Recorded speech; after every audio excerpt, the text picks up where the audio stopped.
બનાસકાંઠા ડીસામાં વડાપ્રધાનની સભા પહેલા જિલ્લાના ખેડૂત આગેવાનોની વહેલી પરોઢે અટકાયત કરવામાં આવી હતી।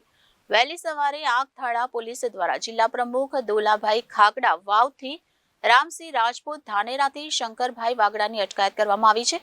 ખેડૂતોના પડતર પ્રશ્નો જેમાં ખેડૂતોને પોષણક્ષમ ભાવ માટે C2+50 સ્વામીનાથન રિપોર્ટ અનુસાર ટેકાના ભાવ મળી રહે અને ખેડૂતોને સંપૂર્ણ કર્જમાંથી મુક્તિ માટેની મુખ્ય માંગણીને લઈને ઘણા સમયથી લડત લડી રહ્યા છે।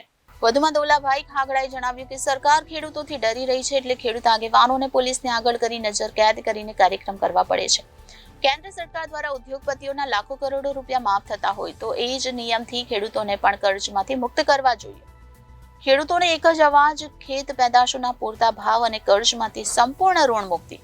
દલાભાઈએ જણાવ્યું કે અમારી યોગ્ય માંગણીઓ સંતોષવામાં નહીં આવે તો અમે લડ્યા છીએ અને આગળ પણ લડતા રહેશું। Reporter Thanaji Rajput, Janadesh news, Banaskantha.